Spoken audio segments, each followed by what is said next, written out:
Dear viewers, welcome to the weekly Roundup, featuring cool indie games, new unknown titles, patch news and releases. Thanks for joining, let's dive in, and if you like this content, consider subscribing, like the video or give me a recommendation in the comments for a new game to check out. Starting with reveals and announcements. Last Epoch did another monthly multiplayer update, which I will try to summarize on a high level from an IT architecture perspective, as I am an IT architect. A lot of things are simply in progress. Think about gameplay, UI work, character migration to online, migrating to a new account system, in-game chat and matchmaking. Regarding matchmaking, they did a load test where they had 1 million concurrent matchmaking requests, so 1 million requests in the same time interval, probably a few seconds, and that test was successful. There are caveats with load tests like this, because you basically test this in a vacuum. You have the matchmaker as a standalone component, you fire 1 million requests at the thing, and it handles all of them. Those 1 million requests are coming from the same load tester, however, which isn't representative of a real-life situation. When this is live, these requests will be coming from all our game clients across the world, each using our own internet service provider and infrastructure, each landing on Last Epoch's servers from all over the place, which then needs to route these requests in an efficient manner using load balancers to several instances of the matchmaker. At least, that's my assumption. It's a completely different setup than the load test. A load test like this gives you confidence in the capabilities of the matchmaker, but it doesn't tell you anything besides that. Still, it is very good progress. Then, their goals for January. The devs are planning to release multiplayer to the community testers, which means, is my assumption, they will be playing it somewhere in Q1 this year. Depending on their feedback, the rest of us may play this in Q2 of this year, at the start of the summer maybe. The devs are growing the multiplayer team, which makes sense. They're setting up their production environment, which is the environment that runs the game for all the players, in contrast to a test environment.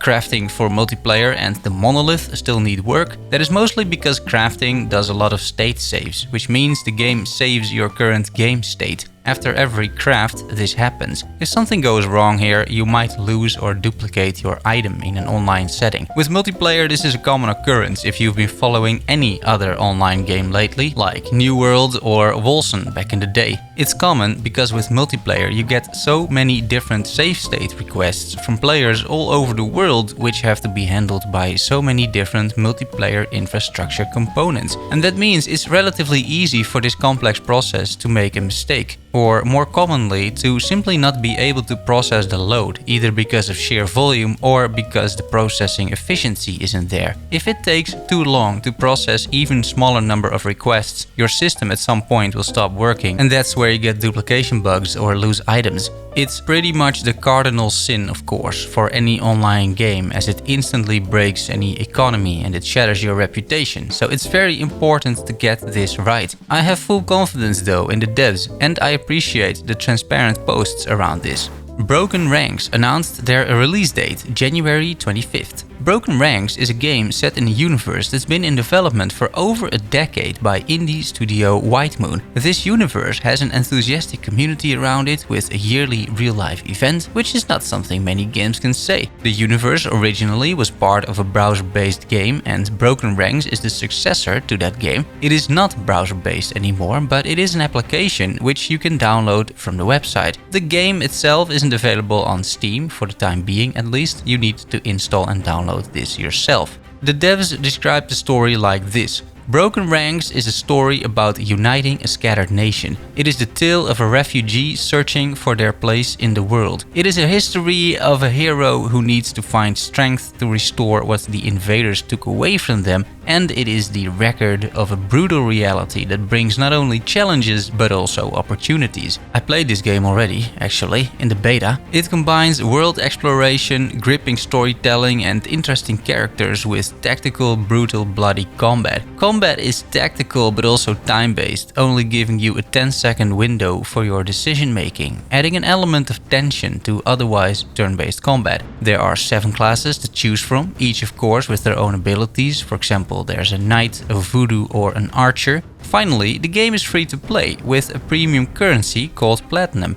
That might make people a bit wary, but for what it's worth, the devs are saying it is not pay to win. You can buy cosmetics and some things, but not huge advantages. Apparently, small advantages are on the table then. It's worth noting the devs are running this monetization system in their browser-based game for 10 years now, and according to them, the community likes it. I have no reason to believe otherwise. Least you can do is just check it out if you're interested. It is free after all until you feel you need to pay, and even then spending some money is reasonable, like it is in Path of Exile. From my limited time with the game, I didn't get the impression this was a massively competitive game either, as it is more story-driven, so it's not like in-game purchases give you advantages over other people. I think I might pick this up at some point after the release January 25th. The Slormancer developers released another devblog, and the main message there is that they sold 100,000 copies of the game. Congratulations! That's a great achievement, especially because the game is still in early access. Very promising game though, and already a lot of fun. Their goal was to sell 15,000 copies, so they must feel pretty good about this. Not much else going on there, as the devs are still working on part 1 for the Mage Academy upgrade, which brings 20 new Slorm Reapers, a dedicated material step, 5 new enemies, and the Mage Academy environment in expeditions. Eden Falling, a new game for me at least, enters the final stage of alpha testing. This is a bit of a strange one, featuring multiplayer, sci-fi, turn-based combat, strategic survival and RPG elements. I can't find gameplay of this yet, just some trailers, and they don't really give you a great idea what the game is about.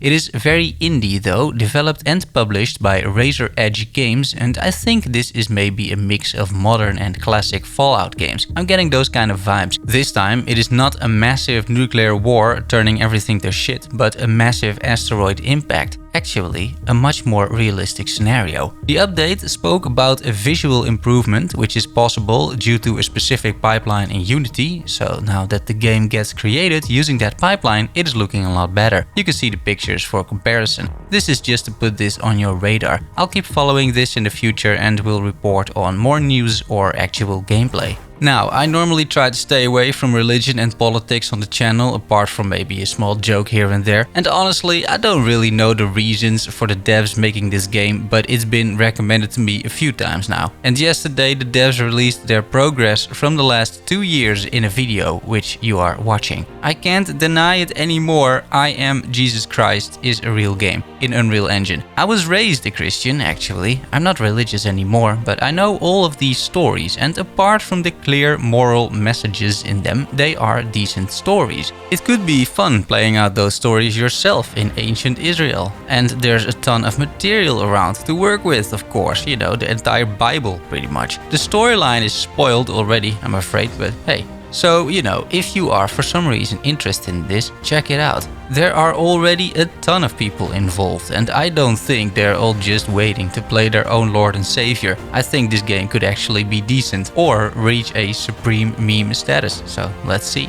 Then, the Patch Plaza, with an overview of patch news. I'm following over 200 games by now, and no one released a content patch this week. I think all the devs are still on a well-deserved holiday. Bringing us to releases. Monster Hunter Rise, the latest entry in the successful Monster Slayer franchise, hits January 12th. Become a hunter yet again, explore brand new maps and use a variety of weapons to take down fearsome monsters as part of an all-new storyline. The PC release comes packed with a number of additional visual and performance-enhancing optimizations. Another massive game, God of War, finally makes its way to the PC on January 14th.